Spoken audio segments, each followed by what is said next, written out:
രാധേ കൃഷ്ണ രാധേ കൃഷ്ണ കൃഷ്ണ കൃഷ്ണ രാധേ രാധേ രാധേ ശ്യാമ രാധേ ശ്യാമ ശ്യാമ ശ്യാമ രാധേ രാധേ. ശ്രീ ഗണപതയേ നമഃ. ശ്രീ ഗുരുഭ്യോ നമഃ. ശ്രീ ദക്ഷിണാമൂർത്തയേ നമഃ. ശ്രീ സരസ്വത്यै നമഃ. ശ്രീ വേദവ്യാസായ നമഃ. ശ്രീ ഗർഗാചാര്യായ നമഃ. ശ്രീ രാധാകൃഷ്ണാഭ്യാം നമഃ. ശ്രീ ഉമാമഹേശ്വരാഭ്യാം നമഃ. ശ്രീ ഗുരുവായൂരപ്പാ ശരണം. ശ്രീ സംഗമേശാശരണം. ശ്രീ കോമ്പാറപ്പാ ശരണം. ശ്രീ പരദേവതേ ശരണം. ബോല വൃന്ദാവന വിഹാര ലാൽ കീ ജയ്. ബോല രാധാറാണി കീ ജയ്. ജയ് ജയ് ശ്രീ രാധേശ്യാം. ഗോവിന്ദനാമ സങ്കീർത്തനം. ഗോവിന്ദ ഗോവിന്ദ. ശ്രീ ഗർഗ സംഹിത ഗോലോകഖണ്ഡ അഥ ദ്വാദശോധ്യായ. ശ്രീനാരദ ഉവാച. അഥ പുത്രോത്സവം ജാതം ശ്രുത്വാ നന്ദ ഉഷഃ ക്ഷണേ. ബ്രാഹ്മണാംശ്ച സമാഹൂയ കാരയാമാസ മംഗളം. സവിധിം ജാതകം കൃത്വാ നന്ദരാജോ മഹാമനാഃ. വിപ്രേഭ്യോ ദക്ഷിണാഭിശ്ച നന്ദോ ലക്ഷം ഗവാം ദദൗ. ക്രോശമാത്രം രത്നസാനൂൻ സുവർണശിഖരാൻ ഗിരീൻ. സരസാൻ സപ്തധാന്യാനി ദദൗ വിപ്രേഭ്യ ആനത. മൃദംഗവീണാശംഖാദ്യാ നേതുർദുന്ദുഭയോ മുഹുഃ. ഗായകാശ്ച ജഗുർദ്വാരേ നനൃതുർവാരയോഷിത. പതാകൈർഹേമകലശൈഃ വിതാനൈസ്തോരണൈഃ ശുഭൈഃ. അനേകവർണൈശ്ചിത്രൈശ്ച ബഭൗ ശ്രീനന്ദമന്ദിരം. രഥ്യാവീഥ്യശ്ച ദേഹള്യോ ഭിത്തിപ്രാങ്കണവേദികാ. തോളികാ മണ്ഡപസമാ രേജു ഗന്ധിജലാംബരൈഃ. ഗാവഃ സുവർണശൃംഗ്യശ്ച ഹേമമാലാലസദ്ഗളാ. ഘണ്ടാമഞ്ജീരഛങ്കാരാ രക്തകമ്പളമണ്ഡിതാ. പീതപുച്ഛാസ്സവത്സാശ്ച തരുണീകരചിഹ്നിതാ. ഹരീദ്രാ കുങ്കുമൈർയുക്താശ്ചിത്രധാതുവിചിത്രിതാ. ബർഹപുഷ്പൈർഗന്ധജലൈർവൃഷാധർമ്മധുരന്ധരാ. ഇതസ്തതോ വിരേജു ശ്രീനന്ദദ്വാരി മനോഹരാ. ഗോവത്സാഹേമമാലാഢ്യാ മുക്താഹാര വിരാജിതാ. ഇതസ്തതോ വിലംഘന്തെ മഞ്ജീരചരണാ സിതാ. ശ്രുത്വാ പുത്രോത്സവം തസ്യ വൃഷഭാനുവരസ്തഥാ. കലാവത്യാ ഗജാരൂഢോ നന്ദമന്ദിരമായയൗ. നന്ദാനവോപനന്ദാശ്ച തഥാ ഷഡ്വൃഷഭാനവഃ. നാനോപായന സംയുക്താ സർവേ തേപി സമായയോ ഉഷ്ണീഷോ പരിമാലാഢ്യാ പീതകഞ്ചുകശോഭിതാ ബർഹകുഞ്ചാ ബദ്ധകേശാ വനമാലാ വിഭൂഷണാ വംശീധരാ വേത്രഹസ്താ സുപത്രതിലകാർച്ചിതാ ബദ്ധവർണാ പരികരാ ഗോപാസ്തേപി സമായയോ നൃത്യന്തഃ പരിഗായന്തോ ധുന്വന്തോ വസനാനി ച നാനോപായന സംയുക്താ ശ്മശ്രുളാ ശിശവഃ പരേ ഹയ്യംഗവീനദുഗ്ധാനാം ദധ്യാജ്യാനാം ബലീൻ ബഹൂൻ നീത്വാ വൃദ്ധായഷ്ടിഹസ്താ നന്ദമന്ദിരമായയോ ജാതേ പുത്രോത്സവേ നന്ദ സ്വാനന്ദാശ്രുകുലേ ക്ഷണ പൂജയാമാസ താൻ സർവാൻ തിലകാദ്യൈർവിധാനത ശ്രീഗോപാ ഊജു ഹേ വ്രജേശ്വര ഹേ നന്ദ ജാതഃ പുത്രോത്സവസ്തഥാ അനപത്യസ്യേച്ഛതോലമതഃ കിം മംഗളം പരം ദൈവേന ദർശിതം ചേദം ദിനം വോ ബഹുഭിർദിനൈഃ കൃതകൃത്യാശ്ച ഭൂതാസ്മോ ദൃഷ്ട്വാ ശ്രീനന്ദനന്ദനം ഹേ മോഹനേതി ദൂരാത്തമംഗം നീത്വാ ഗദിഷ്യസി യദാലാളനഭാവേന ഭവിതാ നസ്തദാ സുഖം ശ്രീനന്ദ ഉവാച ഭവതാമാശിഷഃ പുണ്യാത് ജാതം സൗഖ്യമിദം ശുഭം ആജ്ഞാവർത്തീഹ്യഹം ഗോപഗോപീനാം വ്രജവാസിനാം ശ്രീനാരദ ഉവാച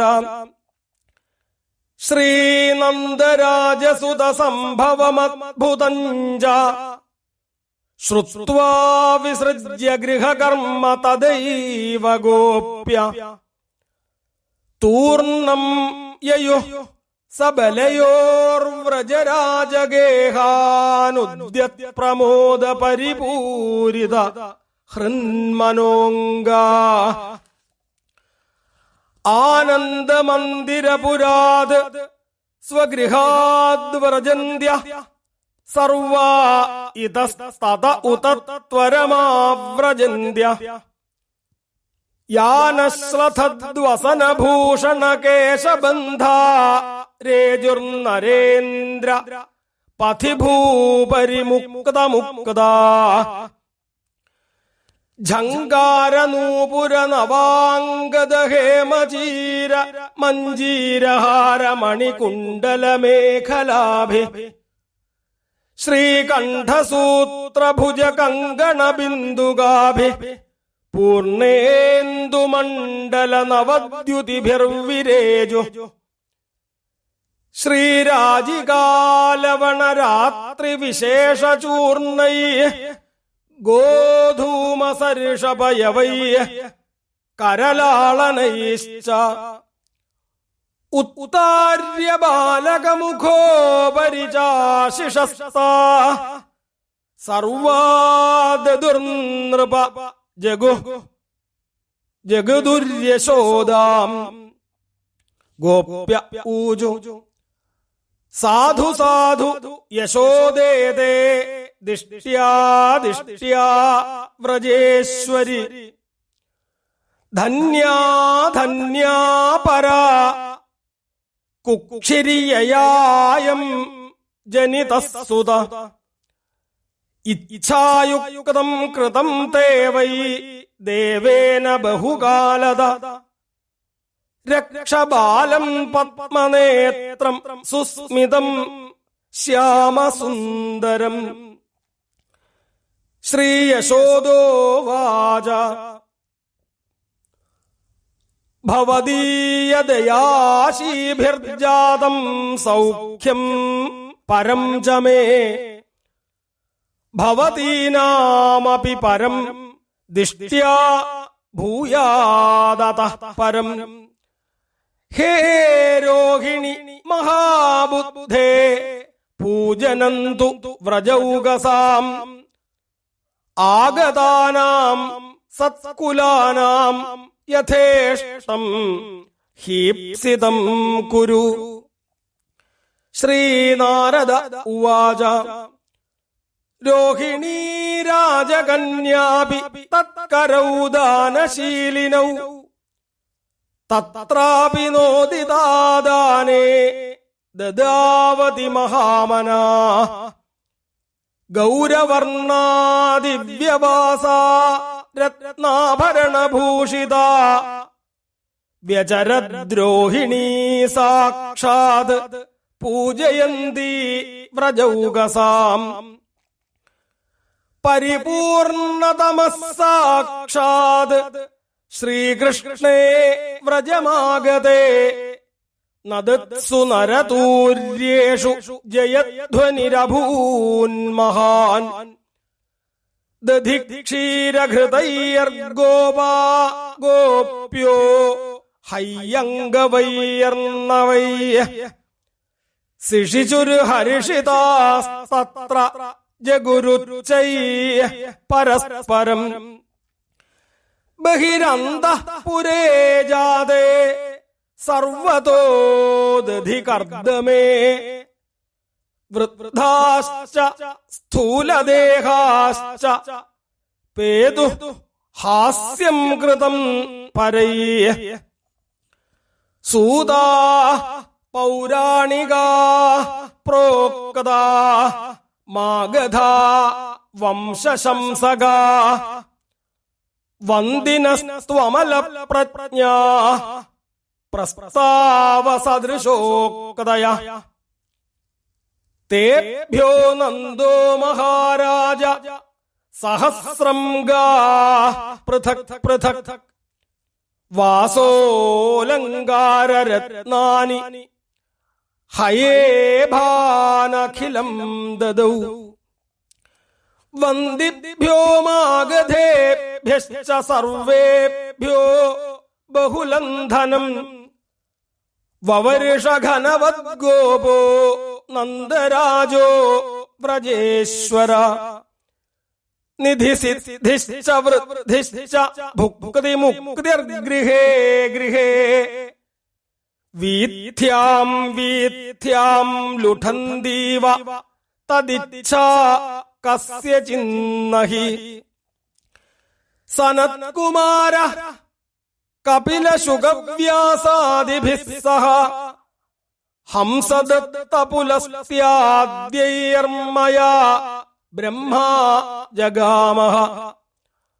ഹംസാരൂഢോ ഹേമവർണോ മുകുടീ കുണ്ഡലീ സ്ഫുരത് ചതുർമുഖോ വേദകർത്താ ദ്യോതയൻ മണ്ഡലം ദിശാം. തഥാ തമനുഭൂതാഢ്യോ വൃഷാരൂഢോ മഹേശ്വര രഥാരൂഢോ രവിഃ സാക്ഷാത് ഗജരൂഢ പുരന്ദര. വായുശ്ച ഖഞ്ജനാരൂഢോ യമോ മഹിഷവാഹന ധനദ പുഷ്കരാരൂഢോ മൃഗാരൂഢ ക്ഷപേശ്വര. അജാരൂഢോ വീതിഹോത്രോ വരുണോ മകരസ്ഥിത മയൂരസ്ഥ കാർത്തികേയോ ഭാരതീ ഹംസവാഹിനി. ലക്ഷ്മീ ച ഗരുഡാരൂഢ ദുർഗാഖ്യാ സിംഹവാഹിനി ഗോരൂപധാരിണീ പൃഥ്വീ വിമാനസ്ഥാ സമായയൗ ദോളാരൂഢാ ദിവ്യവർണാ മുഖ്യാ ഷോഡശമാതൃകാ ഷഷ്ഠീജ ശിബികാരൂഢാ ഖഡ്ഗിനീ യഷ്ടിധാരിണീ മംഗളോ വാനരാരൂഢോ ഭാസാരൂഢോ ബുധസ്മൃതഃ ഗീഷ്പതി കൃഷ്ണസാരഥ്യ ശുക്രോ ഗവയവാഹന ശനിശ്ച മകരാരൂഢഃ ഉഷ്ട്രസ്ഥ സിംഹികാസുത കോടിബാലാർക്കസങ്കാശ ആയയൗ നന്ദമന്ദിരം കോലാഹലസമായുക്തം ഗോപഗോപീഗണാകുലം നന്ദമന്ദിരമഭ്യേത്യ ക്ഷണം സ്ഥിത്വാ യയുസ്സുരാ പരിപൂർണതമം സാക്ഷാത് ശ്രീകൃഷ്ണം ബാലരൂപിണം നത്വാ ദൃഷ്ട്വാ തദാ ദേവാ ചക്രുസ്തസ്യ സ്മൃതിം പരാം വീക്ഷ്യ കൃഷ്ണം തദാ ദേവാ ബ്രഹ്മാദ്യാ ഋഷിഭിഃ സഹ സ്വധാമാനി യയുഃ സർവേ ഹർഷിതാ പ്രേമവിഹ്വലാ. ഇതി ശ്രീമദ്ഗർഗസംഹിതായാം ഗോലോകഖണ്ഡേ നാരദബഹുളാശ്വസംവാദേ ശ്രീനന്ദമഹോത്സവവർണ്ണനം നാമ ദ്വാദശോऽധ്യായ. ഗോവിന്ദനാമ സങ്കീർത്തനം. ഗോവിന്ദ ഗോവിന്ദ. രാധേ കൃഷ്ണ രാധേ കൃഷ്ണ കൃഷ്ണ കൃഷ്ണ രാധേ രാധേ രാധേ ശ്യാമ രാധേ ശ്യാമ ശ്യാമ ശ്യാമ രാധേ രാധേ. ബോല വൃന്ദാവന വിഹാര ലാൽ കീ ജയ്. ബോല രാധാ റാണി കീ ജയ്. ജയ് ജയ് ശ്രീ രാധേ ശ്യാം. ശ്രീമൽ ഗർഗ സംഹിത. ഈ ഗർഗ ഭാഗവതത്തിലെ ഗോലോക ഖണ്ഡത്തിലെ 12-ാം അധ്യായമാണ് പാരായണം ചെയ്തത്. 11-ാം അധ്യായത്തില് കൃഷ്ണാവതാരത്തെ പാരായണം ചെയ്ത് നാം കേട്ടു. ആ അധ്യായത്തിലെ കൃഷ്ണാവതാരം വരെയുള്ള രംഗങ്ങളും നമ്മൾ അനുസ്മരിച്ചിരുന്നു. ഇന്ന് ആ 11-ാം അധ്യായത്തിൻ്റെ ബാക്കി ഭാഗങ്ങളെ അനുസ്മരിക്കാം. രാധാവരനായിട്ടുള്ള പരിപൂർണതമനായിട്ടുള്ള ശ്രീകൃഷ്ണ ഭഗവാൻ ദേവകി വസുദേവന്മാരുടെ പുത്രത്വേന വസുദേവരുടെ ഗൃഹത്തില് സുന്ദരസ്വരൂപനായിട്ട് അവതരിച്ചു. കോടിമനോജ ഗർവമോചനായിട്ടുള്ള കളവേണുധ്വനി വാദ്യ തൽപരനായിട്ടുള്ള ഭഗവാനെ ദേവകി വസുദേവന്മാരെ സ്തുതിച്ചു. അവരുടെ പൂർവവൃത്താന്തങ്ങളെക്കുറിച്ചും തന്നെ പുത്രനായിട്ട് കിട്ടാൻ ഉണ്ടായ കാര്യങ്ങളെക്കുറിച്ചും പറഞ്ഞുകൊടുത്ത് പിന്നീട് കംസനിൽ നിന്നും ഭയമുണ്ടെങ്കിൽ എന്നെ അമ്പാടിയിലേക്ക് കൊണ്ടു കിടത്തിക്കോളൂ എന്ന് ഭഗവാൻ പറഞ്ഞു എന്ന രംഗം വരെയാണ് ഇന്നലെ നമ്മൾ അനുസ്മരിച്ചത്. ഭഗവാൻ ഒരു സാധാരണ ഉണ്ണിയെപ്പോലെ ആയ സമയത്ത് പ്രേംഖേ ധൃത്വാതം ശൗരി യാവൽ ഗന്ധും സമുദ്യത താവൽ വ്രജേ നന്ദപത്ന്യാം യോഗമായാജനിസ്വതഃ. വേഗം ഉണ്ണിയെടുത്ത് തൊട്ടിലിൽ കിടത്തി. ഇതേ സമയത്ത് തന്നെയാണ് നന്ദഗോപരുടെ ഭവനത്തില് അദ്ദേഹത്തിന്റെ മകളായിട്ട് ഭാര്യയായിട്ടുള്ള യശോദയിൽ നിന്നും സാക്ഷാൽ യോഗമായ ഭഗവതി ഭൂജാതയായത്. വസുദേവര് ഉണ്ണിയെടുത്തു. പുറത്തേക്ക് കടക്കാൻ ഇവിടെ തടസ്സങ്ങൾ ഉണ്ടാകില്ലേ എന്നൊരു ചിന്ത പോലും അദ്ദേഹത്തിനുണ്ടായിരുന്നില്ല. കംസന്റെ കാവൽക്കാർ അനവധിയുണ്ട്, ഇവിടുന്ന് പുറത്തേക്ക് ഇറങ്ങാൻ യാതൊരു നിവൃത്തിയില്ല എന്നുള്ളൊരു ചിന്ത പോലും വസുദേവർക്കുണ്ടായിരുന്നില്ല. വസുദേവരുടെ ഈ ഭാവത്തെ മുൻപ് നമ്മൾ അനുസ്മരിച്ചതാണ്. വേഗം ഉണ്ണിയെടുത്തു. അപ്പം എന്താണ് എന്നാണെങ്കിൽ മായാപ്രഭാവം കൊണ്ട് ഇവിടെ കാവൽക്കാര് ഉറങ്ങുകയാണ്. ആ ഗൃഹത്തിന്റെ വാതിലുകൾ തുറക്കപ്പെട്ടിട്ടുണ്ട്. ആ ഉണ്ണിയെയും എടുത്ത് വസുദേവര് നേരെ പുറത്തേക്കെത്തി. പാതിരാത്രിയാണ്, കണ്ണു കാണുമോ എന്നൊരു സംശയം വസുദേവർക്കുണ്ടായിരുന്നില്ല. നിർഗതേ വസുദേവേച മൂർധ്നി ശ്രീകൃഷ്ണശോഭിതേ സൂര്യോദയേ യഥാ സദ്യസ്തമോ നാശോഭവൽ സ്വതഃ. ഈ ഉണ്ണിയെ ശിരസിൽ വച്ചുകൊണ്ടാണ് വസുദേവര് പുറത്തേക്ക് ഇറങ്ങിയത്.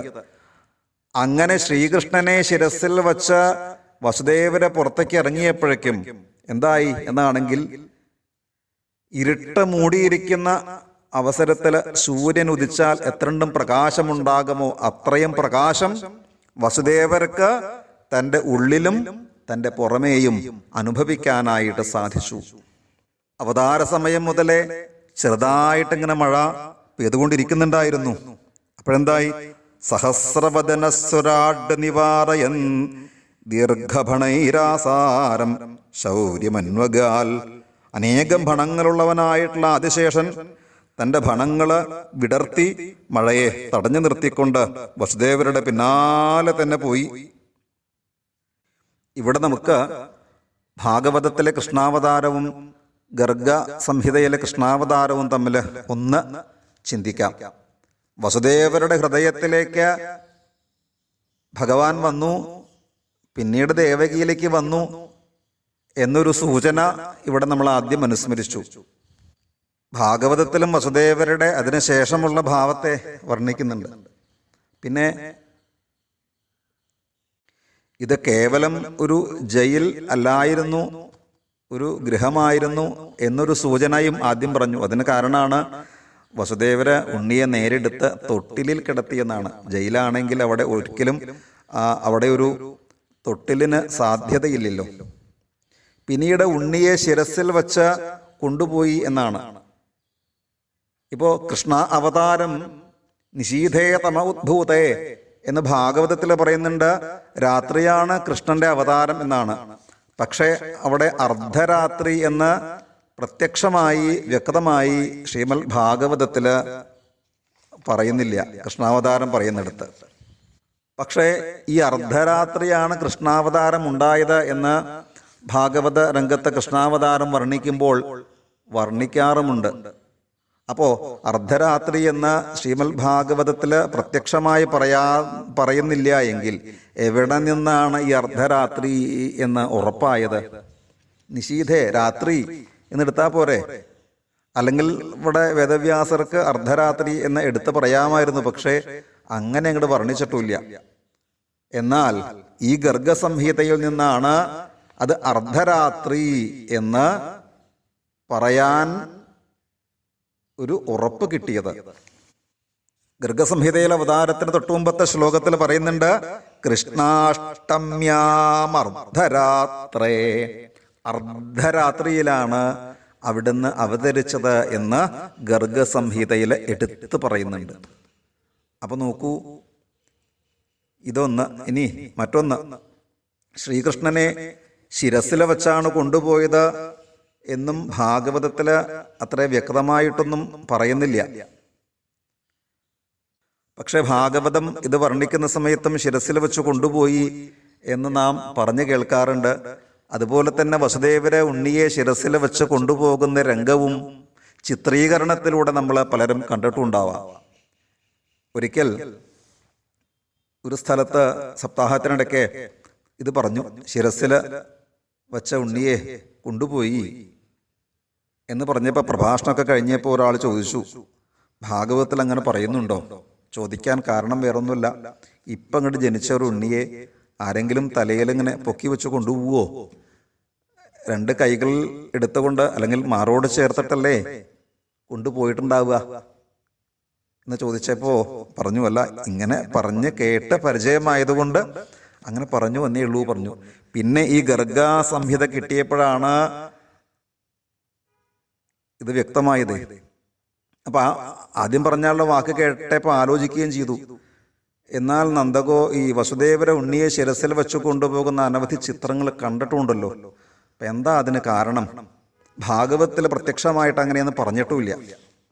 എന്താവും എന്നുള്ള ചിന്തയിലാണ്. അങ്ങനെ ഇരിക്കുമ്പോഴാണ് ഗർഗസംഹിത. അവിടെ ഈ ഗർഗസംഹിതയിൽ വളരെ ഭംഗിയായി തന്നെ പറയുന്നുണ്ട്, മൂർധിനി ശ്രീകൃഷ്ണ ശോഭിതേ. ശ്രീകൃഷ്ണൻ വസുദേവരുടെ മൂർധാവിൽ ആണ് ശോഭിച്ചുകൊണ്ടിരിക്കുന്നു.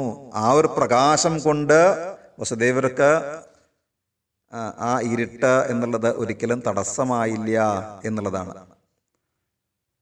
അതുപോലെ തന്നെ ശ്രീമദ് ഭാഗവതം വായിക്കുന്നവർക്കും അറിയാം, കംസനിൽ നിന്നും പേടിയുണ്ടെങ്കിൽ എന്നെ ഇവിടുന്ന് അമ്പാടിയിലേക്ക് കൊണ്ട് കിടത്തിക്കോളൂ എന്ന ഒരു വരി സാധാരണ നിലയ്ക്ക് കാണാൻ സാധിക്കില്ല. അപൂർവം ചില ആചാര്യന്മാര് അങ്ങനൊരു വരി വായിക്കുന്നതും കേട്ടിട്ടുണ്ട്. അത് അവിടെ നിൽക്കട്ടെ. പക്ഷെ ഇവിടെ സാധാരണ ഈ ഇപ്പോൾ വായിക്കുന്ന ഒരുവിധ ആൾക്കാരും 99% ആചാര്യന്മാരും വായിക്കുന്ന ദശമസ്കന്ധത്തിൽ ആ കൃഷ്ണാവതാര അധ്യായത്തിൽ ഇങ്ങനൊരു വാക്കിനെ പറയുന്നില്ല. പക്ഷെ പ്രഭാഷണത്തിൽ അത് പറയുന്നുണ്ട്. എങ്കിൽ അത് എവിടുന്ന് കിട്ടി? അതും ഈ ഗർഗ ഭാഗവതത്തിൽ നിന്നാണ് നമുക്ക് കിട്ടുക. അപ്പൊ നോക്കൂ, ഗർഗ ഭാഗവതത്തിന്റെ പ്രസക്തി. ഈ ഗർഗ ഭാഗവതം ഇല്ലായിരുന്നുവെങ്കിൽ ഈ കൃഷ്ണകഥകളെ ഇങ്ങനെ ഇത്രയും വ്യക്തമായി പറയാൻ സാധിക്കില്ലായിരുന്നു. അപ്പോൾ എത്രയോ മുൻപുള്ള ആചാര്യന്മാര് ശ്രീമദ് ഭാഗവതത്തിനെ പോലെ തന്നെ ഈ ഗർഗ ഭാഗവതത്തിനെയും സ്വീകരിച്ചിരുന്നു. അപ്പോൾ രണ്ടും കൂടി ഒരുമിച്ച് ചേർത്തുകൊണ്ടാണ് ആ പഴയ ആചാര്യന്മാര് പ്രഭാഷണങ്ങൾ നടത്തിക്കൊണ്ടിരുന്നത് എന്നും നമുക്ക് ഇതിലൂടെ ചിന്തിക്കണം. ഇനിയും അനവധി കാര്യങ്ങൾ പറയാനുണ്ട്. അത് ഓരോരോ കഥകൾ വരുന്ന സമയത്ത് നമുക്ക് അതിനെക്കുറിച്ച്, ഈ ഗർഗ സംഹിതയുടെ പ്രാധാന്യത്തിനെ കുറിച്ചൊക്കെ അവിടെ നമുക്ക് ചിന്തിക്കാം. അപ്പോൾ ഗർഗ സംഹിതയുടെ പ്രാധാന്യം ഇത് കേൾക്കുന്നവർക്ക് ഒന്ന് ചിന്തിച്ച് ഉറപ്പിക്കാൻ വേണ്ടിയിട്ട് മാത്രം ഇത് പറഞ്ഞു എന്ന് കരുതിയാൽ മതി. പ്രേംഖേ ധൃത്വാഥ, തൊട്ടിലിൽ വെച്ചുകൊണ്ട് ശിരസിൽ വെച്ച് പോയി എന്ന് നമുക്ക് അനുമാനിക്കാം. അപ്പൊ നേരെ കൂടി ശിരസിൽ വെക്കുകയല്ല ഉണ്ടായത്. അപ്പൊ ആ തൊട്ടിൽ എന്നുള്ളത് ചില ചിത്രങ്ങളിൽ ഒരു കൊട്ട എന്നുള്ള രീതിയിലാണ്. അപ്പോൾ തൊട്ടിൽ തന്നെ പല ആകൃതിയിലുണ്ടല്ലോ. അപ്പോൾ തൊട്ടിലിൽ വെച്ചുകൊണ്ട്, ആ തൊട്ടിൽ ശിരസിൽ വെച്ചുകൊണ്ട് വസുദേവര് പോയി എന്ന് നമുക്ക് അനുമാനിക്കാം. അങ്ങനെ ആദിശേഷൻ മഴ കൊള്ളാതെ കാത്തുരക്ഷിച്ചുകൊണ്ട് പിന്നാലെ പോകുന്നുണ്ട്. യമുനാ നദി അതിശക്തയായിട്ട് ഒഴുകിക്കൊണ്ടിരിക്കുകയാണ്. പക്ഷേ ഈ വസുദേവരുടെ വരവ് കണ്ട സമയത്ത് വെള്ളത്തെ രണ്ട് ഭാഗത്തേക്കും മാറ്റി നിർത്തിക്കൊണ്ട് വസുദേവർക്ക് സുഖമായി നടന്നു പോവാൻ ഒരു വഴിയുണ്ടാക്കി കൊടുത്തു. സദ്യോ മാർഗം ദദൗ തസ്മൈ കാളിന്ദി സരിതാംബര. അങ്ങനെ യമുനാ നദിയെ തരണം ചെയ്ത വസുദേവര് അമ്പാടിയില് നന്ദഗോപരുടെ ഗൃഹത്തിലെത്തി. അവിടെ എല്ലാവരും ഉറക്കത്തിലായിരുന്നു എന്നാണ്. നന്ദഗോപരെ അനുസരിച്ച് കഴിയുന്ന ആ അമ്പാടിയിലെ ആളുകളെല്ലാവരും, ജനങ്ങളെല്ലാവരും ഉറക്കത്തിലാണ്. കാരണം ഇവിടെ ജനിച്ചത് സാക്ഷാൽ യോഗമായ ഭഗവതി തന്നെയാണ്.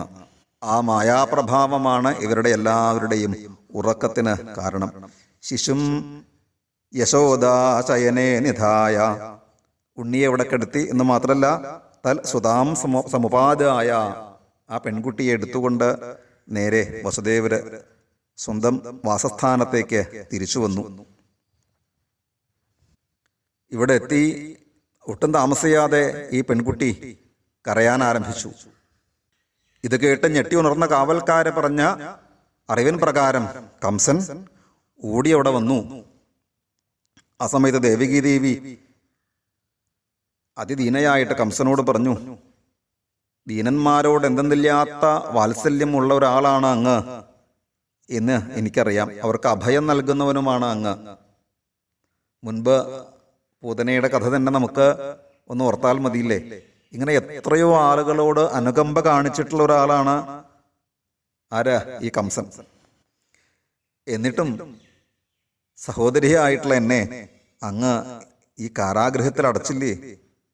എന്ന് മാത്രമല്ല, എനിക്കുണ്ടായ എല്ലാ പുത്രന്മാരെയും ഒരു ദയാകണിക പോലും ഇല്ലാതെ കണ്ട് അങ്ങ് നിഗ്രഹിച്ചു. ഒരു ഗർഭം എനിക്ക് അലസിപ്പോയി. ഇങ്ങനൊരു ഭാഗ്യമില്ലാത്തവളാണ് ഞാൻ. എന്നാൽ ഒന്നിലും പരിഭവമില്ലാതെ ആരെയും കുറ്റപ്പെടുത്താതെ കഴിഞ്ഞുകൂടിയിരുന്ന എനിക്ക് ആ നിരന്തര ഈശ്വര ചിന്ത കൊണ്ട് ആ ഈശ്വരൻ തന്ന ഒരു അനുഗ്രഹമാണ്, അല്ലെങ്കിൽ ഒരു ഭിക്ഷയാണ് ഈ പെൺകുട്ടി, അവസാനത്തെ പെൺകുട്ടി. ഈ പെൺകുട്ടിയെ അങ്ങ് ഒരു കാരണം കൊണ്ടും പേടിക്കണ്ട. അതുകൊണ്ട് ഇവളെ നിഗ്രഹിക്കാതെ എനിക്ക് തരണേ. അശ്രുമുഖ്യാമോഹിതയാ, ഇങ്ങനെ കരഞ്ഞുകൊണ്ട് കണ്ണുനീരൊഴുക്കിക്കൊണ്ട് കംസന്റെ കാല് പിടിച്ചു കരഞ്ഞു ഈ ദേവകീദേവി. പക്ഷേ ഈ കരച്ചിലൊന്നും കംസനിൽ യാതൊരു മാറ്റവും ഉണ്ടാക്കിയില്ല. ആ ശിശുവിനെ തട്ടിപ്പറച്ചങ്ങട് മേടിച്ചു എന്ന് മാത്രല്ല, കുസംഗനിരതഃ പാപഃ ഖലഃ യദുകുല ആധമഃ. കുസംഗനിരതനായിട്ടുള്ളവൻ, അതുകൊണ്ട് തന്നെ പാപകർമ്മങ്ങളെ നിരന്തരം ചെയ്യുന്നവനായിട്ടുള്ള ദുഷ്ടനായിട്ടുള്ള യദുകുലത്തിലെ അധമനായിട്ടുള്ള ആ കംസൻ സഹോദരിയുടെ പുത്രിയെ പിടിച്ചു വാങ്ങി ആ കുട്ടിയുടെ കാലുകൾ രണ്ടും കൂട്ടിപ്പിടിച്ച് ശിലാപൃഷ്ഠേ ഗൃഹീത്വാഘ്ര്യോർനിപാതയൽ, തലയ്ക്ക് മുകളിൽ അങ്ങോട്ട് ഉയർത്തി ആ കല്ലിൽ അടിച്ചങ്ങോട്ട് കൊല്ലാൻ നോക്കുമ്പോഴെന്താണ് എന്നാണെങ്കിൽ ആ കംസന്റെ കയ്യിൽ നിന്നും ആ ജഗദീശ്വരി പിടിവിട്ട് നേരെ അന്തരീക്ഷത്തിലേക്ക് എത്തി. സാക്ഷാൽ ജഗദീശ്വരിയായിട്ട് സായുധാഷ്ടഭുജ ആയിട്ട് 8 തൃക്കൈകളില് വിധങ്ങളായിട്ടുള്ള ആയുധങ്ങളൊക്കെ ധരിച്ചുകൊണ്ട് 1000 കുതിരകളാൽ കെട്ടപ്പെട്ടതായിട്ടുള്ള ദിവ്യമായിട്ടുള്ള ശതപത്ര രഥത്തിലിരുന്ന് ആ രഥത്തിൽ മഹനീയമായിട്ടുള്ള അതിഗംഭീരമായിട്ടുള്ളൊരു പട്ട് വിരിച്ചിട്ടുണ്ടായിരുന്നു. അതിലാണത്രേ ഭഗവതിയുടെ ഇരിപ്പ്. ആ ഭഗവതി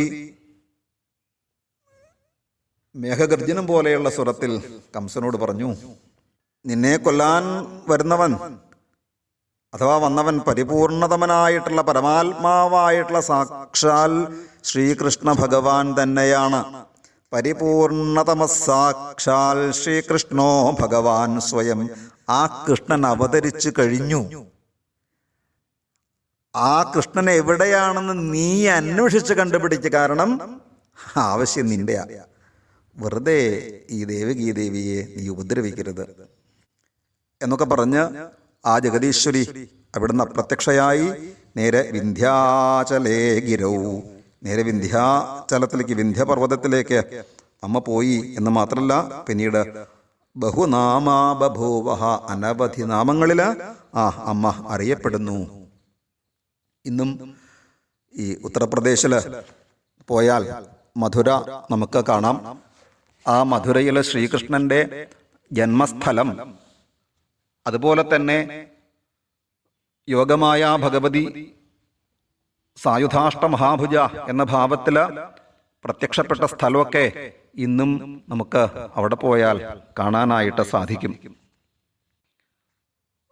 പക്ഷേ അതിൻ്റെ അന്തർഭാഗം അതിവിസ്തൃതമല്ല എന്നുള്ളതാണ്. ഒരു ഇരുണ്ട മുറിയിലേക്ക് പോകുന്നത് പോലെ ചെറിയ ഇടനാഴിയിലൂടെ വേണം നമുക്ക് മുന്നോട്ട് പോകാൻ. കംസൻ കുട്ടികളെ നിഗ്രഹിച്ച സ്ഥാനം എന്നുള്ളതും അവിടെ കാണാം. എന്താണ് ആ ചെറിയ ഒരു സ്ഥലമാണ് എന്ന് പറയാൻ കാരണം എന്നാണെങ്കിലും മുൻപത്തെ ഒരു പ്രഭാഷണത്തിൽ ഈ ഒരു വിഷയം സൂചിപ്പിച്ചിരുന്നു. വജ്രനാഭൻ പണി കഴിപ്പിച്ചതായിട്ടുള്ള ക്ഷേത്ര ഗോപുരത്തിലെ കല്ലുകൾ കൊണ്ടുവന്ന് വസുദേവര് ഉണ്ണിയെ കൊണ്ടുപോയിട്ടുള്ള ആ മാർഗത്തെ അടച്ചു കെട്ടിക്കൊണ്ട് ഔറംഗസീബിന്റെ കാലത്ത് അവരുടെ ഒരു ആരാധനാലയം അവിടെ പണി ചെയ്തു. പക്ഷെ കുറച്ച് ആ ജനിച്ച ഒരു കുറച്ച് സ്ഥലം മാത്രം അദ്ദേഹം കൈയടക്കിയില്ല. അത് വിട്ടു തന്നുകൊണ്ടാണ് പണിതത്. അതുകൊണ്ടാണ് വളരെ ചെറിയൊരു സ്ഥലം. അനവധി ആളുകൾ അവിടെ ദർശനത്തിനായിട്ട് പോവാറുണ്ട്. അപ്പോൾ അവിടേക്ക് സാധാരണ പോലെ പോകാൻ പറ്റില്ല. പട്ടാളത്തിൻ്റെ കീഴിലാണത്. സംരക്ഷണമൊക്കെ അവരുടെ ചുമതലയിലാണ്. അപ്പോൾ അവിടേക്ക് മൊബൈല് മുതലായിട്ടുള്ളവയൊന്നും സാധാരണ നിലയ്ക്ക് കൊണ്ടുപോവുക എന്നുള്ളത് ഒട്ടും എളുപ്പമായിട്ടുള്ള കാര്യമല്ല. അങ്ങനെ ഒരു സ്ഥലം ഇന്നും നമുക്ക് അവിടെ പോയാൽ അനുഭവിക്കാം. മനോഹരമായിട്ടുള്ളൊരു സ്ഥലം തന്നെയാണ്. എന്തായാലും ഭക്തന്മാര് എന്ത് ചെയ്തു? ഇന്ന് ആ കാണുന്ന ആ ഒരു മറ്റുള്ളവരുടെ ആരാധനാലയത്തെക്കാൾ വലിയ ഒരു സ്ഥലത്ത് വലിയൊരു ആരാധനാലയം ഇപ്പുറത്ത് ഇന്നുള്ള ആളുകൾ പണിതിട്ടുണ്ട് എന്നുള്ളതാണ്. എന്നെങ്കിലും നമുക്ക് ആ ഒരു സ്ഥലം കിട്ടുമെന്ന് ആശിക്കാം എന്ന് മാത്രമേ ഉള്ളൂ. കാശിയിലും അയോധ്യ, മധുര ഇതൊക്കെ നമ്മുടെ അഭിമാന സ്തംഭങ്ങളായിരുന്നു. ഇതൊക്കെയാണ് ഒരു കാലത്ത് തകർക്കപ്പെട്ടത്. അതില് അയോധ്യ പുനർജനിക്കാൻ പോകുന്നു. കാശി കുറേയൊക്കെ പുനർജനിച്ചു. ഇനി ഈ മധുരയും പുനർജനിക്കും എന്ന് നമുക്ക് ആശിക്കാം എന്നേ പറയാനുള്ളൂ. എന്തായാലും അതിനോട് ചേർന്നുകൊണ്ട് ഇപ്പോൾ ഒരു ക്ഷേത്രമുണ്ട്. ഭാഗവത ക്ഷേത്രം എന്നുള്ള പേരിലാണ്. അവിടെ ശ്രീമൽ ഭാഗവതം മുഴുവൻ ചെമ്പ് തകിടിൽ എഴുതി അവിടെ ചുമരിൽ പതിച്ചു വച്ചതുകൊണ്ട് അവിടെ ഭാഗവത ക്ഷേത്രം എന്നറിയപ്പെടുന്നു. അപ്പോൾ അവിടെ വലിയ വിശാലമായിട്ടുള്ളൊരു പൂമുഖമുണ്ട്. അവിടെ അതിൻ്റെ മുകൾ ഭാഗത്തൊക്കെ ആയിട്ട് അനവധി ചിത്രങ്ങളുണ്ട്. ഭഗവാൻ വൃന്ദാവനത്തിലൊക്കെ ആടിയ അനവധി ലീലകൾ. അപ്പോൾ നമ്മൾ ഭാഗവതത്തിൽ അതേപോലെ ഗർഗസംഹിതയിലൊന്നും കാണാൻ പറ്റാത്ത രീതിയിലുള്ള അനവധി ലീലകളുടെ ചിത്രങ്ങൾ നമുക്ക് അവിടെ നിന്ന് കാണാനായിട്ട് സാധിക്കും. ജയ് ശ്രീരാധേ. രാധാകൃഷ്ണ യുഗളമൂർത്തിയുടെ കാരുണ്യം, പ്രസാദം എങ്ങനെയാണ്, എപ്പോഴാണ് നമ്മിലേക്ക് പ്രവഹിക്കുന്നത് എന്ന് നമുക്ക് പൂർണ്ണമായി പറയാനോ ഊഹിക്കാനോ സാധിക്കില്ല. മുൻപ് സൂചിപ്പിച്ചിരുന്നൊരു കാര്യമാണ് ഈ ഗർഗസംഹിത കഥാകഥനത്തോടൊപ്പം വൃന്ദാവനത്തിലേക്ക് പോയപ്പോൾ പകർത്തിയ ചില ദൃശ്യങ്ങൾ കൂടെ ചേർക്കാം എന്ന് പറഞ്ഞിരുന്നു. 1-2 വീഡിയോയിൽ ചേർത്തു. ചില ആളുകൾ അത് കാണാൻ സാധിച്ചതിലെ ഭാഗ്യത്തെ നേരിട്ട് വിളിച്ചു പറഞ്ഞു. സന്തോഷം. നമ്മൾ കൃഷ്ണ അവതാരം ആണ് വർണ്ണിച്ചത്. അപ്പോൾ ചെറിയൊരു വിഷമം തോന്നി. കാരണം വേറൊന്നുമല്ല, ഈ കൃഷ്ണ അവതാരം നടന്ന ആ ഒരു പുണ്യസ്ഥലം, അതിൻ്റെ ചിത്രങ്ങളെ ഇതിലൂടെ കാണിക്കാൻ സാധിക്കില്ലല്ലോ എന്നൊരു വിഷമം ഉണ്ടായിരുന്നു. അതിന് കാരണവും മുൻകൂട്ടി പറഞ്ഞു. അവിടേക്ക് മൊബൈലും ഒന്നും കൊണ്ടുപോകാൻ സാധിക്കില്ല എന്നുള്ളത്. അപ്പം അത് കാണാൻ ആഗ്രഹിക്കുന്നവർക്ക് അത് കാണാൻ സാധിക്കില്ലല്ലോ എന്നൊരു തോന്നലുണ്ടായിരുന്നു. പക്ഷേ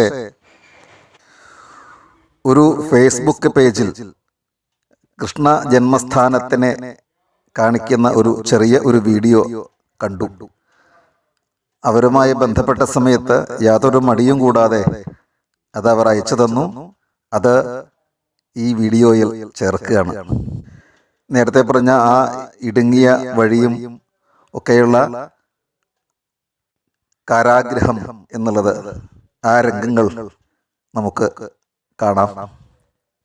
ഇത് അയച്ചു തന്നവരോട് പ്രത്യേകം നന്ദിയും സന്തോഷവും രേഖപ്പെടുത്തുന്നു. ഇത് ലഭിച്ചതും രാധാകൃഷ്ണ അനുഗ്രഹം കൊണ്ട് തന്നെയാണ് എന്നുള്ളത് പൂർണ്ണ ബോധ്യമുണ്ട്. ജയ് ശ്രീ രാധേ.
ഏതായാലും ഈ യോഗമായ ദേവിയുടെ പ്രഭാവം കംസനിൽ ചില മാറ്റങ്ങളൊക്കെ വരുത്തി. അദ്ദേഹത്തിന് ആശ്ചര്യമായിത്രേ. ഉടനെ തന്നെ ദേവകി വസ്തുവന്മാരെ അദ്ദേഹം ബന്ധനത്തിൽ നിന്നും മോചിപ്പിച്ചു. എന്ന് മാത്രമല്ല, ദേവകി വസ്തുവന്മാരെ കൈകൂപ്പിക്കൊണ്ട് അദ്ദേഹം പറയാണ്, പാപോഹം പാപകർമാഹം ഖലോ യദുകുലാധമഃ. ഞാൻ മഹാപാപിയാണ്, പാപകർമ്മങ്ങൾ അനവധി ചെയ്തിട്ടുള്ളവനായിട്ടുള്ള ദുഷ്ടനാണ്. ഈ യദുകുലത്തിന് പോലും ഞാൻ മൂലം ദുഷ്കീർത്തി ഉണ്ടായി. നിങ്ങളുടെ മക്കളെയൊക്കെ ഞാൻ കൊന്നില്ലേ? ഒന്ന് മാത്രമേ എനിക്ക് നിങ്ങളോട് പറയാനുള്ളൂ. എന്താ? ക്ഷമധ്വം മേ കൃതം ഭുവി. ക്ഷമിക്കണേ എന്ന് മാത്രമേ എനിക്ക് പറയാനുള്ളൂ. അതിലപ്പുറത്തേക്ക് എന്തു തന്നെ ഞാൻ പറഞ്ഞിട്ടും കാര്യമില്ല എന്നും എനിക്കറിയാം. വസുദേവരെ, അങ്ങൊക്കെ ജ്ഞാനിയായിട്ടുള്ള ഒരാളല്ലേ? വസുദേവര് മാത്രമല്ല കേട്ടോ, കംസനും ജ്ഞാനിയൊക്കെയാണ്. പക്ഷേ ആ നേടിയ അറിവിനെ വേണ്ടതുപോലെ ഉപയോഗിക്കാൻ അദ്ദേഹം ശ്രമിച്ചില്ല. നമുക്കും അങ്ങനെയാണ്, അറിവ് ധാരാളം ഉണ്ട്. പക്ഷേ ആ നേടിയ അറിവിനെ വേണ്ട സമയത്ത് വേണ്ടതുപോലെ ഉപയോഗിക്കാൻ ശ്രമിക്കായികയാണ് നമ്മുടെ ഇന്നത്തെ നാം അനുഭവിക്കുന്ന അനവധി പ്രശ്നങ്ങൾ എന്നുള്ളതിന് കാരണം. നാം നേടിയ ആ അറിവിനെ വേണ്ടതുപോലെ ഉപയോഗിക്കുകയാണ് എങ്കിൽ ഈ പ്രശ്നങ്ങളൊന്നും ബാധിക്കാതെ ഈ ജീവിതത്തെ മുന്നോട്ട് കൊണ്ടുപോകാൻ നമുക്ക് സാധിക്കും. അത് വസുദേവരിലൂടെ നമുക്ക് പഠിക്കാം. മുൻപത്തെ പ്രഭാഷണങ്ങളിൽ അത് സൂചിപ്പിച്ചതാണ്. ഇവിടെ കംസനും ജ്ഞാനി തന്നെയാണ്. അതുകൊണ്ടാണ് അദ്ദേഹം പറയണത്, ഹേ സ്വസ ശുണുമേ ശൗരേ മന്യേ കാലക്രതം ത്വിധം. ഒരു നിലയ്ക്ക് ഞാനല്ല ഇതിനൊന്നും കാരണക്കാരൻ. കാലമാണ് നമ്മളെ കൊണ്ട് ഓരോന്നോരോന്ന് ചെയ്യിച്ചുകൊണ്ടിരിക്കുന്നത്. വായുനേവ ഘനാവലി. ഇപ്പോൾ കാറ്റ് അതിശക്തമായി വീശുന്ന സമയത്ത് മേഘങ്ങളൊക്കെ അനങ്ങാതിരിക്കാൻ പറ്റൂ? ഇല്ല. ആ കാറ്റിനനുസരിച്ചിട്ട് ആ മേഘങ്ങൾക്കും സഞ്ചരിക്കേണ്ടി വരും. ഇതുപോലെ കാലത്തിനനുസരിച്ച് നമുക്കും പലതും ചെയ്യേണ്ടി വരും. അപ്പം എൻ്റെ ഈ പ്രവൃത്തികളെ നിങ്ങൾ അങ്ങനെ മാത്രം കണ്ടാൽ മതി. പിന്നെ നിങ്ങളോട് ഒരു ശത്രുതാഭാവം എനിക്കുണ്ടായിരുന്നുവെങ്കിൽ അതിന് കാരണവും ഞാനല്ല. അന്ന് ആ അശരീരിയാണ് എല്ലാം പറ്റിച്ചത്. ആ അശരീരി ഉണ്ടായിരുന്നില്ല എങ്കിൽ ഈ വക പ്രശ്നങ്ങളൊന്നും ഒരിക്കലും ഉണ്ടാകില്ലായിരുന്നു. നമുക്ക് ദേവന്മാര് പോലും ഇങ്ങനെ നുണ പറയാൻ തുടങ്ങി. അവര് പറഞ്ഞത് 8ാമത്തെ ഗർഭം എന്ന് വെച്ചാൽ പുത്രൻ എന്നുള്ള ഭാവത്തിലാണെന്ന് പറഞ്ഞതേ. 8ാമത്തെ പുത്രൻ നിന്നെ കൊല്ലുന്നാ പറഞ്ഞതേ. എന്നിട്ടോ നിങ്ങൾക്കുണ്ടായതോ പുത്രിയാണേനും. അത് 7ാമത്തെയാണോ 8ാമത്തെയാണോ എന്ന് പോലും എനിക്ക് ഉറപ്പിക്കാൻ പറ്റാത്ത അവസ്ഥയാണേനും. ഇപ്പതാ ഒരു ഭഗവതി വന്ന് പറയണു, എന്താ എന്നെ കൊല്ലാനുള്ളവൻ കൃഷ്ണൻ ജനിച്ചിട്ടുണ്ട് എന്ന് പറയണു. വേണമെങ്കിൽ നീ അന്വേഷിച്ച് കണ്ടുപിടിച്ചോളൂന്ന്. നിങ്ങളും അത് കേട്ടതല്ലേ? ന ജാനാമി കൊമേ ശത്രുഹു. എൻ്റെ ശത്രു എവിടെയാണെന്ന് എനിക്കറിയില്ല. അന്നത്തെ ആകാശവാണി പോലെ ഇതൊരു കളവാണ് എന്നെനിക്ക് തോന്നുന്നുമില്ല. ഈ പറഞ്ഞത് സത്യമാണ് എന്നാണ് എനിക്ക് തോന്നുന്നത്. ശരി, എന്തായാലും ഞാൻ അന്വേഷിച്ച് കണ്ടുപിടിക്കും. അത് പിന്നത്തെ കാര്യം. ഇപ്പോ നിങ്ങൾ എന്നോട് ക്ഷമിച്ചു എന്ന് പറയണേ എന്ന് പറയുക മാത്രല്ല, തദംഘ്ര്യോശ്ചാപതിതോശ്രമുഖോരുദൻ. ദേവകിയുടെയും വസുദേവരുടെയും കാലിലങ്ങട് വീണ് ആ കാലുകൾ കെട്ടിപ്പിടിച്ച് തൻ്റെ കണ്ണുനീര് കൊണ്ട് അവരുടെ കാലുകളെ കഴുകിക്കൊണ്ടാണ് കംസൻ താൻ ചെയ്ത തെറ്റുകൾക്ക് മാപ്പ് ചോദിക്കുന്നത്. നോക്കൂ, ആ കംസനിലെ ഈ ഒരു ഗുണത്തിന്റെ 100ൽ ഒരു അംശം പോലും നമുക്കുണ്ടോ? സ്വയം ചിന്തിച്ചു നോക്കുക. തെറ്റ് പറ്റിയാൽ അതിനെ ന്യായീകരിക്കുക, അതല്ല പറ്റിയ തെറ്റിനെ അംഗീകരിക്കുക. അതാണ് വേണ്ടത്. ഇപ്പോൾ മധുരയിലെ രാജാവാണ് കംസൻ. ആ കംസനാണ് താൻ മൂലം ദുഃഖം അനുഭവിക്കേണ്ടി വന്ന ആളുകളുടെ കാലിൽ വീണ് കരഞ്ഞ് ക്ഷമിക്കണേ ക്ഷമിക്കണേ ക്ഷമിക്കണേ എന്ന് പറഞ്ഞ് കരയുന്നത് എന്നർത്ഥം.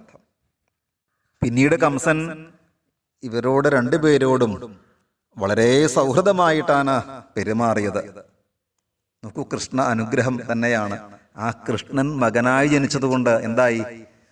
ആർക്കാണോ ഇവരോട് ദേഷ്യമുണ്ടായിരുന്നത് ആ ദേഷ്യം മുഴുവൻ മാറി എന്ന് മാത്രമല്ല, സൗഹൃദം കൂടി ഉണ്ടായി എന്നർത്ഥം. ഇതാണ് കൃഷ്ണനെ നേടാൻ സാധിച്ചാൽ നമുക്ക് അനുഭവിക്കാൻ പോകുന്ന മറ്റൊരു ഗുണം ഇതാണ്. ആർക്കൊക്കെ നമ്മളോട് എന്തൊക്കെ തരങ്ങളിലുള്ള ദേഷ്യങ്ങളുണ്ടെങ്കിലും ആ ദേഷ്യങ്ങളെല്ലാം മാറ്റി അവർക്ക് നമ്മളോട് സൗഹൃദം ഉണ്ടാവും. ആരൊക്കെ നമ്മളെ ഏതൊക്കെ രീതിയിൽ ഉപദ്രവിക്കാൻ ശ്രമിച്ചിരുന്നുവോ ആ ഉപദ്രവമൊക്കെ നിർത്തി നമ്മളെ രക്ഷിക്കുന്ന രീതിയിൽ അവർ മാറും. എന്തുണ്ടെങ്കിൽ നമുക്ക് കൃഷ്ണനുമായിട്ട് ഇങ്ങനെ ഒരു സഖ്യമുണ്ട് എങ്കിൽ. അഹോ ശ്രീകൃഷ്ണ ചന്ദ്രസ്യ പരിപൂർണ നമഃപ്രഭോഹോ ദാനദക്ഷൈ കടാക്ഷൈശ്ച കിന്നസ്യാൽ ഭൂമിമണ്ഡലേ. ആ ശ്രീകൃഷ്ണന്റെ ദാനദക്ഷ കടാക്ഷങ്ങളെ കൊണ്ട് സാധിക്കാത്തതായി ഭൂമിയിലൊന്നും തന്നെയില്ല. പിറ്റേ ദിവസം പ്രഭാതമായപ്പോഴേക്കും കംസൻ മന്ത്രിസഭയിലെത്തി തൻ്റെ മന്ത്രിമാരെ എല്ലാവരെയും വിളിച്ച് നടന്ന കാര്യങ്ങളെല്ലാം അവരെ പറഞ്ഞു കേൾപ്പിച്ചു. എന്നെ കൊല്ലാനുള്ളവൻ ഭൂമിയിൽ ജനിച്ചിട്ടുണ്ട് എന്നാണ് ആ ദേവി എന്നോട് പറഞ്ഞത്. അതുകൊണ്ട് ഈ നാട് മുഴുവൻ നിങ്ങൾ സഞ്ചരിക്കണം. വേണമെങ്കിൽ അതിനുള്ള ആൾക്കാരെ വേറെ കൂട്ടിക്കോളൂ. എന്നിട്ട് അടുത്ത കാലത്ത് ജനിച്ചവരായിട്ടുള്ള സകല കുട്ടികളെയും ആൺകുട്ടികളെയും ഒരു ദയയും ഇല്ലാതെ കൊല്ലാൻ നിങ്ങൾ തയ്യാറാവണം. നോക്കൂ കംസന്റെ മാറ്റം. നല്ലവരുടെ അടുത്ത് നിന്നേപ്പോ കംസനിൽ നല്ല ഭാവം കുറച്ചു മുമ്പ് കണ്ടതല്ലേ? ആ യോഗമായ ഭഗവതിയുടെ അനുഗ്രഹം ഒക്കെ വന്നപ്പോഴേ കൃഷ്ണനെ നേടിയവരുടെ അടുത്തെത്തിയപ്പോൾ കംസനിൽ നന്മയുണ്ടായി.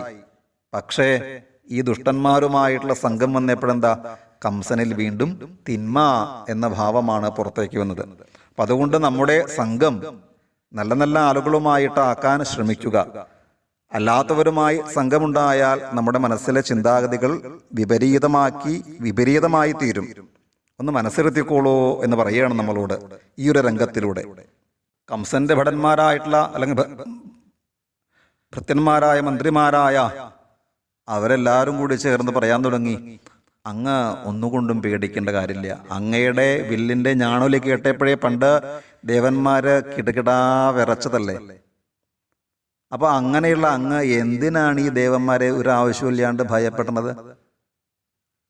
അങ്ങ് മറക്കരുത് കേട്ടോ, അങ്ങ് ഇപ്പോ ഇരിക്കണ സിംഹാസനല്ലേ അത് ഇന്ദ്രസിംഹാസനാണ്.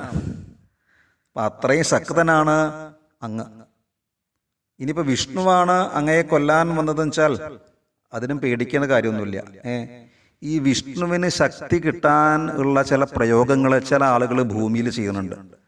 അത് ഇല്ലാണ്ടാക്കിയാൽ ഈ വിഷ്ണുവിന് ശക്തി ഇല്ലാണ്ടാവും. ഗോവിപ്ര സാധുശ്രുതയോ ദേവാ ധർമാദയ പരേ വിഷ്ണോശ്ച തനവോഹേഷാനാശേ ദൈത്യബലം സ്മൃതം. പശുക്കള്, ബ്രാഹ്മണര്, സജ്ജനങ്ങള്, വേദം, പിന്നെ ധർമ്മം, ദയ എന്നുള്ള കഴിവുകൾ, ഭാവങ്ങൾ, ഇതൊക്കെയാണ് എന്ത്? വിഷ്ണുവിൻ്റെ ശരീരം എന്നുള്ളത്. അപ്പോൾ ഈ വിഷ്ണുവിൻ്റെ അംഗങ്ങളായിട്ടുള്ള ഇതിനെ ഓരോന്നിനെയും ഇല്ലാതെയാക്കിയാൽ പിന്നെ വിഷ്ണുവിനെ പേടിക്കണ്ടല്ലോ. ഇപ്പോൾ ഗർഗസംഹിത ആദ്യമേ പറഞ്ഞല്ലേ, ഗാവശ്ച പശുക്കളാണ് എൻ്റെ ശരീരം നന്നേ ഭഗവാൻ പറഞ്ഞിരുന്നു. അപ്പോൾ ഇങ്ങനെയുള്ള ഈ വിഭാഗത്തിൽപ്പെട്ടവരെ ദ്രോഹിക്കാൻ തുടങ്ങിയാൽ അവിടെ പിന്നെ ഈശ്വരൻ ഉണ്ടാവില്ല. അപ്പോൾ ഏത് ഭരണാധികാരി ഇങ്ങനെയുള്ള ആളുകളെ ദ്രോഹിക്കുന്നുവോ അവിടെ പിന്നെ ഈശ്വര അനുഗ്രഹം അവരുള്ളിടത്തോളം കാലം അനുഭവിക്കാൻ പറ്റില്ല എന്നുകൂടി ഇവിടെ നമ്മളെ ഒന്ന് ഓർമ്മിപ്പിക്കുകയാണ്. അതുകൊണ്ട് ഇങ്ങനെയുള്ള ആളുകളെയൊക്കെ ഉപദ്രവിക്കാതിരിക്കുക, പ്രത്യേകിച്ചും പശുക്കളെ ദ്രോഹിക്കാതിരിക്കുക. ഇത് കേട്ട സമയത്ത് അത് ശരിയാണെന്ന് തോന്നിയ കംസൻ പ്രകാരം തന്നെ ചെയ്തോളൂ എന്ന് അവർക്ക് ആജ്ഞ കൊടുത്തു. ഈ ദുഷ്ടന്മാരായിട്ടുള്ള ദൈത്യന്മാര് അവർക്ക് ആകാശത്തു കൂടെ സഞ്ചരിക്കാൻ കഴിവുള്ളവരായിരുന്നു. അവർക്ക് ഇഷ്ടമായിട്ടുള്ള ശരീരാകൃതിയെ സ്വീകരിക്കാൻ കഴിവുള്ള ആളുകളുമായിരുന്നു. അവരിങ്ങനെ യാത്ര ചെയ്ത് പശുക്കളെ കൊല്ലുക, ബ്രാഹ്മണരെ നിഗ്രഹിക്കുക, അതുപോലെ തന്നെ നവജാത ശിശുക്കളെ കൊല്ലുക, ഇങ്ങനെ ഓരോരോ പ്രവൃത്തികൾ ഇങ്ങനെ ചെയ്യാൻ തുടങ്ങിയിത്രേ. സർപ്പങ്ങളുടെയും എലികളുടെയും പോലെ ഗൃഹങ്ങളിൽ നുഴഞ്ഞു കയറിയിട്ടാണ് ഇങ്ങനെ ഓരോരോ ആളുകൾ ദ്രോഹിക്കാൻ തുടങ്ങിയത്. ഇപ്പൊ എന്താണ് അവസ്ഥ എന്നാണെങ്കിൽ, കപിഹി സുരാപ്യലിഹതോ ഭൂതഗ്രസ്ത ഇവാഭവൻ. ഇതാണ് ഈ കംസ ഭൃത്യന്മാരുടെ, ഈ ദുഷ്ടദൈത്യന്മാരുടെ അവസ്ഥ എന്ന് വെച്ചാൽ എന്താ? വളരെ പെട്ടെന്ന് ഇതിനെ തന്നെ വേറൊരു നിലയ്ക്ക് പറഞ്ഞാൽ നമുക്ക് മനസ്സിലാക്കാൻ സാധിക്കും. മർക്കടസ്യ സുരാപാനെ മധ്യേ വൃശ്ചികദംശനം എന്നൊക്കെ നമ്മൾ പറയാറുണ്ട്. അത് തന്നെയാണ് ഗർഗാചാര്യം പറഞ്ഞത്. സ്വതേ ഒരു കുറഞ്ഞൻ. ഒരു കുറഞ്ഞൻ എന്ന് പറഞ്ഞാൽ നമുക്കറിയാമല്ലേ, അതിങ്ങനെ വെറുതെ ഇരിക്കുകയൊന്നുമില്ല, ഇങ്ങനെ ഓരോന്ന് ചെയ്തുകൊണ്ടിരിക്കും. ചിലപ്പോൾ നമ്മുടെ കയ്യിലുള്ള വസ്തുക്കളൊക്കെ തട്ടിപ്പറിച്ചു കൊണ്ടുപോവുക, അങ്ങനെ നമ്മളെ പല രീതിയിൽ ബുദ്ധിമുട്ടിക്കുക, ഉപദ്രവിക്കുക, അങ്ങനെയൊക്കെ ചെയ്യും. അപ്പോൾ അങ്ങനെയുള്ളൊരു കുറഞ്ഞൻ, ആ ഒരു കുറഞ്ഞൻ സുരാപിയായി മാറിയാലോ, മദ്യം സേവിച്ചാലോ? സ്വതേ ഒരു കുറഞ്ഞൻ മദ്യം സേവിച്ചാലുള്ള കഥ പറയുകയും വേണ്ട അല്ലേ. അപ്പൊ അങ്ങനെ ഒരു കുറഞ്ഞൻ മദ്യം സേവിച്ച് മദോന്മത്തനായിരിക്കുന്ന സമയത്ത് അവനെ ഒരു ഭൂതഗ്രഹം ബാധിച്ചു നിൽക്കുക. അപ്പോൾ എന്താവും? അല്ലെങ്കിൽ നമ്മൾ ഈ നേരത്തെ പറഞ്ഞ ഒരു കഷ്ണം പറയുകയാണെന്ന് വെച്ചാൽ മധ്യേ വൃശ്ചികദംശനം. ഇങ്ങനെ ഒരു മഹാവികൃതിയായിട്ടുള്ള കുറഞ്ഞൻ മദ്യം കഴിച്ച് മദോന്മത്തനായിരിക്കുന്ന സമയത്ത് അവനെ ഒരു തേളും കൂടി കടിച്ചു വെച്ചാൽ അവൻ പിന്നെ എന്തൊക്കെ പരാക്രമ കാണിച്ചു കൂട്ടുക എന്ന് ആലോചിച്ചു. ഇതുപോലെ ആയി തീർന്നു ഈ കംസന്റെ ഭൃത്യന്മാരായിട്ടുള്ള ആളുകൾ എന്നർത്ഥം. അപ്പൊ ഇങ്ങനെയുള്ളവര് പണ്ടും ഉണ്ടായിട്ടുണ്ട്, ഇപ്പോഴും ഇല്ല എന്ന് പറയാൻ നമുക്ക് സാധിക്കില്ല. എന്തായാലും ഈ ഒരു അനുഭവമൊക്കെ അന്നുള്ളവർക്കുള്ളത് നമുക്കും കുറച്ചൊക്കെ അനുഭവിക്കേണ്ടി വരുന്നു. ശരി എന്നൊക്കെ വർണ്ണിച്ചതിന് ശേഷം നാരദൻ ബഹുളാശ്വ രാജാവിനോട് പറയുകയാണ്, വൈദേഹ മൈഥില നരേന്ദ്ര ഉപേന്ദ്രഭക്ത ധർമ്മിഷ്ഠമുഖ്യ സുതപോ ജനക പ്രതാപിൻ. ഇതൊക്കെ അദ്ദേഹത്തിനെ വിളിച്ച നാമങ്ങളാണ്. അപ്പം നമ്മളെയൊക്കെ ഓരോരോ പേരുകളിൽ വിളിക്കുന്നുവെങ്കിൽ, ഇന്ന കുലത്തിൽ ജനിച്ച ആള്, അല്ലെങ്കിൽ ഇന്ന വീട്ടിൽ ജനിച്ച ആള്, അല്ലെങ്കിൽ ഇന്ന ആളുടെ മകനായി ജനിച്ച ആള് എന്നൊക്കെ പറഞ്ഞ് നമ്മളെ വിളിക്കുന്നുണ്ടെങ്കിൽ അവരൊക്കെ അതിശ്രേഷ്ഠന്മാരായിരുന്നു. അപ്പം ആ ഒരു തലത്തിൽ തന്നെ നമ്മൾ നിൽക്കാൻ ശ്രമിക്കണം. ഒരിക്കലും താഴേക്ക് പോകാൻ വരാതെ ശ്രദ്ധിക്കണം എന്ന് ഓർമ്മിപ്പിക്കാനും കൂടിയാണ് ഇങ്ങനെയൊക്കെ നമ്മളെ വിളിക്കണത്. അതാണ് ഇവിടുത്തെ ഈ വിളിയുടെ വൈദേഹൻ, മൈഥില നരേന്ദ്രൻ, ഉപേന്ദ്രഭക്തൻ, ധർമ്മിഷ്ഠമുഖ്യൻ, സുതപൻ, ജനകൻ, പ്രതാപി എന്നൊക്കെ ഇവിടെ വിളിക്കാനായിട്ട് കാരണം. അപ്പം ഇങ്ങനെയൊക്കെയുള്ള അല്ലയോ ബഹുലാശ്വ രാജാവേ, ഏതൽ സതാംച ഭുവി ഹേളനമംഗരാജൻ സർവം ഛിനത്തി ബഹുലാശ്വ ചതുഷ്പദാർത്ഥം. അപ്പം ഇങ്ങനെ ഈ ഭൂമിയിൽ ജീവിക്കുന്ന സജ്ജനങ്ങളോട് ഇങ്ങനെ നാം പെരുമാറുകയാണ് എങ്കിൽ ആ പെരുമാറുന്നവന് എന്തൊക്കെ തന്നെ ഉണ്ടായിട്ടും കാര്യമില്ല, അതൊക്കെ നശിക്കും. ധർമ്മ അർത്ഥ കാമ മോക്ഷാദികളാകുന്ന 4 പുരുഷാർത്ഥങ്ങളും നശിക്കും എന്നാണ്. ഈ 4 പുരുഷാർത്ഥങ്ങളിൽ പെട്ടതാണ് നാം ഇന്ന് അനുഭവിക്കുന്ന സ്ഥാനാദികളായിട്ടുള്ള ഓരോ സുഖഭോഗാദികൾ. അപ്പോൾ ഇങ്ങനെയുള്ള പ്രവർത്തികൾ നാം ചെയ്യാൻ തുടങ്ങിയാൽ അത് ഓരോന്നായിട്ട് നശിച്ചുകൊണ്ടിരിക്കും. ഇതിനെ ഒന്നും നമുക്ക് അനുഭവിക്കാൻ സാധിക്കില്ല. ഇതേ രംഗം ശ്രീമദ് ഭാഗവതത്തിലും ഭംഗിയായി തന്നെ പറഞ്ഞു തരുന്നുണ്ട്. അപ്പം അതുകൊണ്ട് നമ്മളൊക്കെ സൂക്ഷിക്കുക.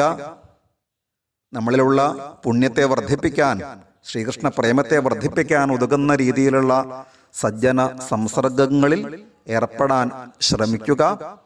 അതിനൊപ്പം തന്നെ ദുർജന സംസർഗങ്ങളിൽ പെടാതിരിക്കാനും നാം മനസ്സിരുത്തണം എന്ന് ഈ കഥയിലൂടെ ഗർഗസംഹിത നമ്മളെ ഓർമ്മിപ്പിച്ചു തരികയാണ്. തുടർന്ന് ശ്രീകൃഷ്ണ അവതാരോത്സവം എന്ന ആ ഒരു രംഗമാണ് നമുക്ക് അനുസ്മരിക്കാനുള്ളത്. അത് അടുത്ത ഒരു പ്രഭാഷണത്തിൽ നമുക്ക് ആ ഒരു രംഗത്തെ അനുസ്മരിക്കാം. സ്വസ്ത്യസ്തു വിശ്വസ്യ. രാധാകൃഷ്ണ യുഗളമൂർത്തിയുടെ പരമാനുഗ്രഹം ഏവർക്കും എന്നും ഉണ്ടാകട്ടെ എന്ന് പ്രാർത്ഥിക്കുന്നു. ബോല വൃന്ദാവന വിഹാര ലാൽ കീ ജയ്. ബോല രാധാറാണി കീ ജയ്. ജയ് ജയ് ശ്രീ രാധേശ്യാം. രാധേ കൃഷ്ണ രാധേ കൃഷ്ണ കൃഷ്ണ കൃഷ്ണ രാധേ രാധേ. രാധേ ശ്യാമ രാധേ ശ്യാമ ശ്യാമ ശ്യാമ രാധേ രാധേ.